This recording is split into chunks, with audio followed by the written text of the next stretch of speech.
बिस्मिल्लाहिर्रहमानिर्रहीम। अस्सलाम वालेकुम। This is Waqarul Hasan advocate. जी नाज़रीन, आज मैं आपको बताऊंगा चंद केस लॉज 2020 के हवाले से जिनका सहारा लेते हुए आप काफ़ी हद तक अपना केस जो है मजबूत कर सकते हैं। जैसा कि हम सबको पता है कि पाकिस्तान की आला अदलिया के जो फैसला जात हैं वो कानून की शक्ल इख्तियार कर जाते हैं, फिर आप उनका सहारा लेते हुए अपने केस को मजबूत करने के साथ साथ जीत की तरफ भी गामजन करते हैं। तो नाज़रीन, चलें आज की इस वीडियो में हम चंद केस लॉज को देखते हैं। वीडियो को देखने से पहले मेरे चैनल को सब्सक्राइब ज़रूर किया करें ताकि हर आने वाली वीडियो से आप मुस्तफ़ीद हो सकें।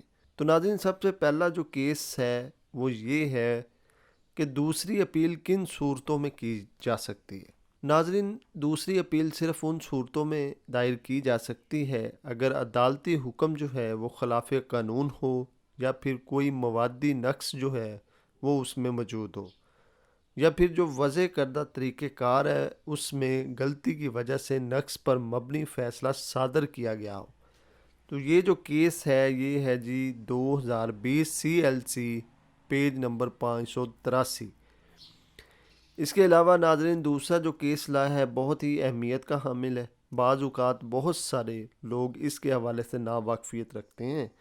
मिसाल के तौर पर अगर कोई शख्स दावा इस्तकरार करता है या सरकारी रजिस्टर्ड दस्तावेज़ात का दावा करता है या फिर इंतकाल की मनसूखी के लिए कोई दावा दायर करता है तो उसमें सूबाई हुकूमत या रेवेन्यू अथॉरिटीज़ को दावा में फ़रीक बनाया जा सकता है।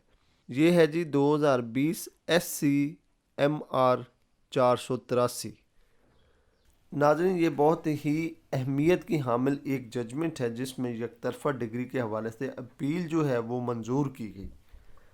अदालत ने करार दिया कि सब ऑर्डिनेट अदालत को इश्तिहार के हुक्म से पहले मुद्दा लय की रिहाइशगाह पर तमील कुनिंदा के ज़रिए नोटिस चस्पा करने का हुक्म देना होता है, लेकिन जो सब ऑर्डिनेट अदालत होती है उसने ऐसा कोई हुक्म नहीं दिया। इस हवाले से अपील जो है वो मंजूर कर ली गई। ये है जी 2020 YLR 172। इसके अलावा नाज़रीन, अक्सर औक़ात अर्जी दावा जात होते हैं, लोग उनको शहादती अहमियत दे देते हैं, तो इस पर भी वाज़ेह तौर पर जजमेंट आ चुकी है, यानी किसी फरीक की तरफ से अर्जी दावा जात को बतौर शहादत शुमार नहीं किया जा सकता।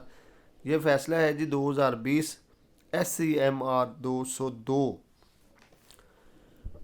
नाज़रीन, अक्सर औक़ात हम जब अर्जी दावा दायर करते हैं तो वो हक़ाइक़ का एक तहरीरी बयान होता है जिसमें हमने तमाम तर जो हक़ाइक़ होते हैं उनको बयान करना होता है ताकि दावा की नौइयत बता सकें। तो अर्जी दावा में दिए गए हक़ाइक़ पर या तहरीरी बयान पर उज़र यानी कि मटीरियल फैक्ट्स वो पहले पेश किए जाने चाहिए और बाद में उन्हें साबित करने की इजाज़त दी जानी चाहिए। तो ये फ़ैसला है 2020 CLC नोट 1 पेज नंबर 1। तो नाज़रीन, ये तो था मेरा एक शॉर्ट सा टॉपिक जिसमें हमने चंद जो केस लॉज है जजमेंट्स हैं उनके हवाले से बात की। आप लोगों को मैंने अवेयर किया इस हवाले से। तो मेरे चैनल को सब्सक्राइब ज़रूर किया करें ताकि हर आने वाली वीडियो से आप मुस्तफ़ीद हो सकें। बहुत शुक्रिया। अल्लाह हाफ़िज़।